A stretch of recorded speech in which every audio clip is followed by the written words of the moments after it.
Hi and welcome to the SohoLIFF Spotlights. I'm really excited to be sat here today with the incredible Neil Marshall. Now, Neil has just made the most wonderful films. I mean, some of the classics are Dog Soldiers, my favourite ever horror film, The Descent, which is just utterly brilliant, as well as some really mainstream incredible things like Game of Thrones and Westworld. I mean, you have done lots of stuff, haven't you? I suppose I've been kicking around Soho for quite a while now, coming up to 25 years or something like that. So it's 20 years since Dog Soldiers came out, 21 years actually now. So I've been around the block a few times for sure. Cool. We're very glad you have been. Yeah, just the fact that I'm still managing to make films now and so ever is it's a rare privilege. Yeah. And I mean, let's go right back to the beginning, because that with people like George Lucas and Scorsese, started out as an editor, didn't you? Yeah.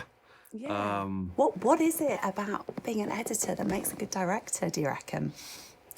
I think it's kind of essential that every director should try editing and learn editing as a process. I know, there are plenty of other directors. David Lean was an editor before he became a director as well, and I just think it gives you an insight into how a film is constructed and what's needed, what's not needed, and certainly when working on lower budget films, when you don't have all the time to get everything that you'd like, to pick and choose to get the best bits that you're going to be able to cut together. And so if you're able to kind of sort of edit it as you're filming it in your head, know how things are going to cut together and things like that, I think that's it's an invaluable tool for a director.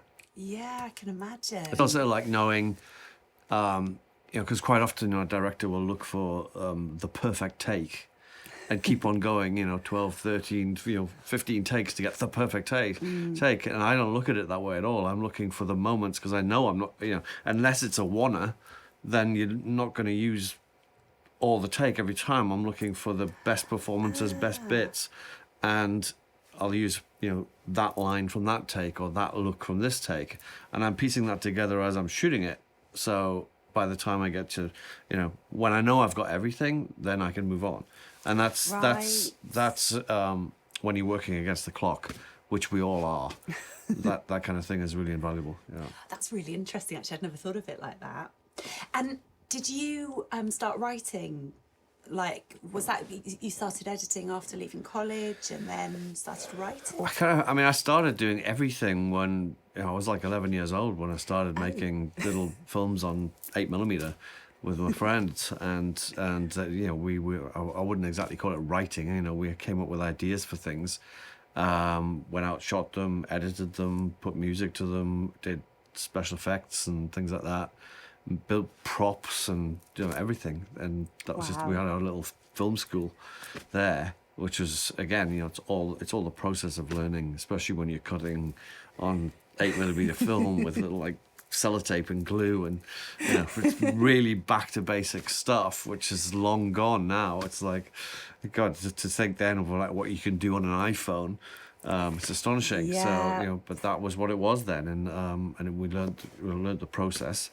And I think I was a teenager when I wrote my first feature script. I'd read William Goldman's Adventures in the Screen Trade, amazing book about writing in Hollywood, and I was inspired by that and thought, let's give it a go, and just started churning out really, really shit script, just for the hell of it, just to think, but what you learn from that process is you're seeing the films in your head constantly, and although I never got to make any of those films and probably never should, I can see them in my head. If I think about them, I can see the movies. So I was writing then, and then I went to film school. Right. This was in the early 90s, and first studied animation. They only had one place available, and it was on the animation course, and all I wanted to do was get on the course. So I was just like, I'll do animation. So I did it for about a year, and then I managed to move over into the other things. Right. But they had edit suites and cameras and stuff, and so I for my graduation film, I edited that myself. Because I'd moved up from 8mm onto videotape, U-matic videotape and things like that. And it was one of those things as well, was like they had 16mm cameras, but they were always being booked by other people. Whereas they had a video camera that nobody wanted to use. And I said, well, for my film, I just want to use that because I want it for like 2 weeks to shoot my film and get more time out of it. And then it'll be straight into the edit and do it that way. So I made this zombie movie for my graduation film, a zombie action thing called Brain Death, and from that we had a screening at a local cinema of all our. We had like the graduation night was everybody screened their movies and had a big party and things like that, and some local producers up in Newcastle. Were there, and off the back of it they said. Do you want some editing work? And I basically started editing freelance then just to pay the rent. Oh, wow. So this was like 1992. And I spent the next 10 years, 10 years pretty much, editing as to pay the rent while I was writing and trying to get directing gigs, things like that. So was that then when you started like making shorts? Yeah. There was some arts funding, Arts Council funding and stuff like that available. And there was some on local television as well. They were doing some schemes of like giving people short films to direct up in Newcastle. So I managed to do one of those, and I got some money to make a short film called Combat. Right. Which actually worked very well in sort of setting up dog soldiers and just showing people that I could actually make a film. And so tell me about short films then, because I mean obviously that's a skill in itself. What did you learn from short films that helped you move on to the rest of your career? Well, short films are an art form unto themselves, absolutely, but they're also a good way for aspiring directors to sort of practice their craft, because as a director and kind of like as an actor, you don't get to practice your craft. You're either doing it or you're not doing it. You can't like go out and practice being a director. You're just like, boom, done. You're on the set one day and suddenly everybody's staring at you and you've got to do what you do. So the short films is just a very achievable way of doing that. They take less money, less time. It's so much more achievable to just try and tell. And if you can learn to tell a story in a short film, then you've got a good advantage of like knowing you can tell a story in a bigger film. But yeah. And so from there, you then did a feature where you, was it Killing Time? Yeah. How did that come about? Well, that was actually before Combat, but that was 1995, and it was the same group of people. There was a little community at the time of aspiring filmmakers in Newcastle. There was a TV industry at the time there as well, so Tyne Tees Television, and so people from there, and we'd all kind of gathered, and we all just wanted to make a feature film. And so it was the director was Barrett Naluri, who is now gone on. He's like really successful TV director in the States and things like that. He's done a lot of things. A producer called Richard Johns, and Sam McCurdy, who later go on and shoot my first 4 features as a DP, and and various people like that. And a lot of people from that experience are now working in the business and have been for the past 25 years, which is wonderful. But at the time it was like, so they said, let's make a movie. It'll be like a deferral film where like we basically all do it for free and we might get some money back. We never did, but whatever. Yeah, we all heard that chestnut, haven't we? It's like yeah. I mean, the film got picked up and it did get some kind of weird release, but I think we got about 30 quid or something at the end of it. But at that point it was kind of like we just want to do it for the love of doing it. So I co-wrote it with another couple of friends. I storyboarded it. I was the action coordinator. I was the editor. I was kind of just an on-set person that would just be there for like anything that was going on. At one point, because it was made under such ridiculous circumstances, like I think we did a 25-hour day one day, non-stop filming for 25 hours, and things like that. I mean, we had all sorts of crazy shit go down. We had like sending out the runners to get pizzas in the middle of the night, and like they would get mugged, and things like that. Or we had to, our armourer had a car and that got broken into, and then the police came in. We had to abandon a set in a really rough part of Newcastle because all these kids showed up and started trying to nick all our gear. And when we tried to stop them, they all started pelting us with rocks. So we had to, a riot started, and we had to abandon the set in the middle of the night. It was just crazy, but an incredible learning experience. Yeah, I bet. Absolutely vital learning experience. The director passed out one morning, and so I had to step in and direct for like half a day, which was like, for me, I was like, yes. Had you slipped in something? Something in his coffee. And just crazy stuff like that. It was an insane adventure. And I wish I could say that the film like really like stood up to it. It's a terrible film. It was the foundation though, wasn't it? Because it was after that you then, now am I right in saying you wrote, directed and edited Dog Soldiers? Yeah. Well, so one thing that happened on the set of Killing Time was myself and Keith Bell, who was the production manager on it, and I'd known we'd been together in film school, sat on set one day, we're like watching the chaos ensue, and said, I think that we can do this better and where people get paid and we do a proper movie. And he was like, yeah, I think so too. And that was the origin of Dog Soldiers, like right there. We just sat there. Later on, I came up with the idea. I was like, this is what I want to do. It's like soldiers versus werewolves. And I think we went up to Scotland. Oh, he was working in Glasgow at the time for a production company there. And I went up to visit him, and we went out and got completely pissed and wrote a little contract on a napkin in a pub that he would produce Dog Soldiers and I would direct it. We both signed it, and I've got it somewhere.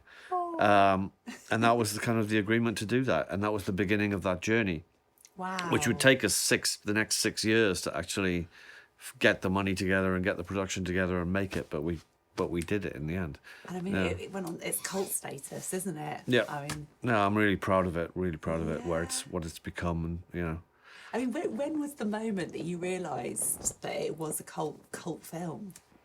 Possibly when it played at the first festivals and things like that. I mean, I was happy with it. I knew it had something to it. Yeah. And when we had a cast and crew screening, which might have been here actually back in the day, the response to it was amazing. Everybody was really happy. But then when we played, I think it was the Brussels BIFF festival, horror festival, and we won like the 2 top awards, and I was like, wow, okay, I think maybe got something on our hands here. Yeah. And then we got picked up by Pathé, and they gave it an amazing release, and it went on from there. But it was quite a wild ride. I mean, everyone knows Dog Soldiers. It's like, I mean, that's pretty cool for your first feature. The thing was, I made it primarily. I said I kind of made it as like, this is the film that you watch when you come home from the pub on a Friday night. You sit with the lads, you watch a movie, or better still, it was just like made with the for the troops to watch. I thought like I want, and it turned out to be like a staple thing that all the troops in Iraq and Afghanistan. I heard that they just had the tape on loop all the time. And I was like, oh, God, I'd literally watch it with a bunch of them. That would be great. But yeah, so that was the thing. So, I mean, would it be fair to say that you, like people like Tarantino, are a genre director? Definitely. Yeah? Oh, yeah. And was that something you set out to Whatever do? that actually means I anymore. know, but it's... I mean, did you kind of go, this is what I want to work in, or was it just making films that you want to watch? It was kind of making films I want to watch, and it was based around the films that I love as well. It's like I was just drawn to that kind of thing. So I just made the films I wanted to watch primarily. Yeah, and why is that important to you? I don't know, because I kind of figured that, well, if at least I want to watch it, maybe somebody else might want to watch it too. No, I certainly want to make films that other people want to watch, but it's just like I'm trying to do things that nobody else is doing, so therefore it's like nobody else was doing a Soldiers and Werewolves movie, so I was like, well, I should do it myself. And then of course after that you went on to make, and it still is my favourite horror film, is The Descent. I mean, that was when your awards started flowing, wasn't it? Because that was interesting time for sure. It was amazing. Oh yeah, because that one, what was it, the British Independent Film? Yeah. And the Saturn Award as well. Yeah. Empire and Yeah. I mean, how important are awards and festivals to you? well, they're a tremendous kind of morale booster, that's for sure.